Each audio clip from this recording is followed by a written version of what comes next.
გამარჯობათ, ეს არის გადაცემა გვერდიდან და მე ვარ დავით კალანდია. ჩვენს ჯერჯერობით პრეზიდენტზე ზურაბიშვილ სალომეაზე უკვე იმდენი ვილაპარაკე, რომ ალბათ ძნელია რამე ახალი ვთქვა, მაგრამ მაინც შევეცდები. მე ჩემ ცხოვრებაში იშვიათად შემხვდები ასეთი გაქანების მავნებელი ადამიანი, როგორიც ზურაბიშვილია. ეტყობა მას ჯერა, რომ უცხოური პასპორტი აძლევს მავნებლობის დაუსჯელობის პრივილეგიას. ბანალობას გავიმეორებ, რომ ეს ქალი სრულიად სხვა სამყაროდანაა, ის არაა ჩვენიანი, ის არის კლასიკური უცხო ქვეყნის აგენტი, თანაც ისეთი აგენტია, რომელიც არც მალავს თავის აგენტობას.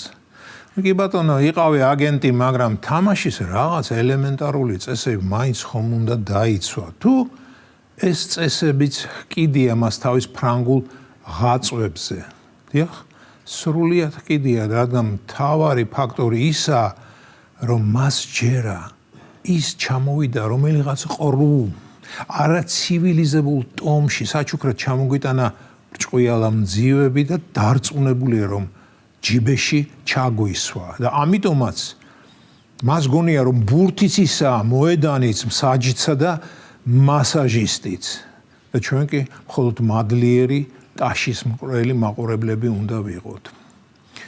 ჩვენ მისთვის ვართ ქაჯები. თავის დროს მან ეს თქვა კიდეც და მაშინ არ მივაქციეთ სათანადო ყურადღება, მაგრამ თუნდაც მაშინ თქვა ის, რადაც მართლა მივაჩნდით. ზურაბიშვილი 2018 წელს აირჩიეს პრეზიდენტად.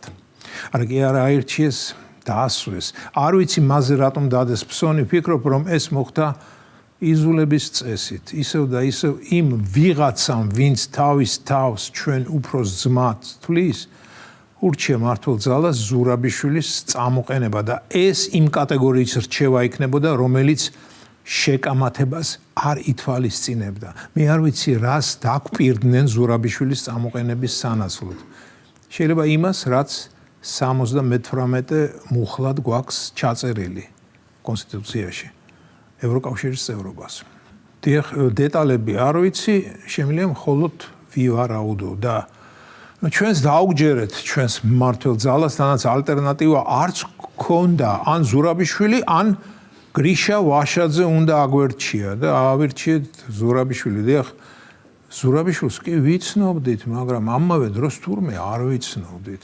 მაინც გვეგონა, რომ ევროპაში დაბადებული, გაზრდილი დიპლომატიური სკოლა გამოვლილი ადამიანი რამეში გამოგვადგებოდა, რამე კარგში, რომ ასეთი ადამიანი, როდესაც საჭირო იქნებოდა, გავიდოდა კორდონს მიღმა და სიკეთეს შემოგვიტანდა.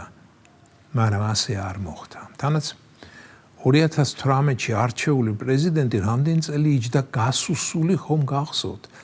საერთოდ გახსოვთ ზურაბიშვილი 2022 წლამდე, მე არ მახსოვს.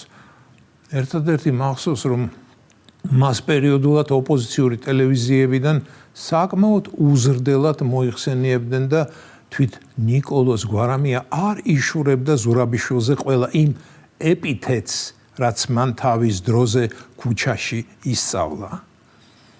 კიდევ მახსოვს ერთხელ ნაცების ბუნებრივი განსახიერება მეგი გოცირიძე როგორ იდგა ორბელიანების სასახლესთან და უცენზურესი ლექსიკით ხმამაღლა გადმოსცემდა თავის არამოგრძალებულ მოსაზრებებს ზურაბიშვილსა და მის სანათესაოზე.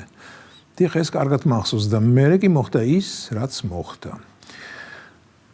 არ ვიცი რა მიმოქმედა ზურაბიშვილზე. შეიძლება ამდენმა ნეგატივმა მისი ფაქიზი ფრანგული ფსიქიკა შეარყია, ვერ გაუძლო, ასე ვთქვათ, ბულინგს და გახდა ის, რასაც ახლა ვხედავთ, მავნებელი. თუმცა გონია, რომ ეს მისი მავნებლობაც განპირობებულია დასავლელი უფროსი ძმის ბრძანებით გააქტიურების შესახებ.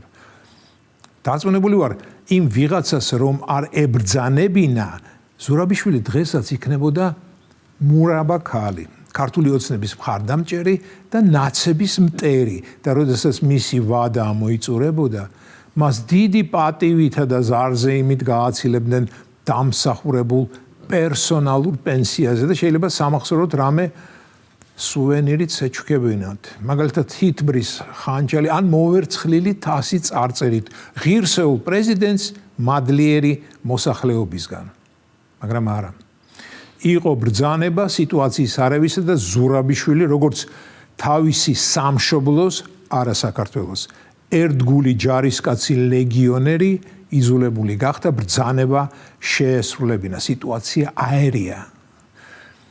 დიახ, ნაწილობრივ გამოუვიდა კიდეც. არ ვიცი რამდენად გაამართლა მან თავისი დამკვეთის იმედები, მაგრამ ერთს ვიტყვი, ქართული მოსახლეობის დიდი ნაწილის 1,200,000 ამომრჩევლის ძალიან დიდი ანტიპათია კი დაიმსახურა და ეს უკვე სამუდამოდ.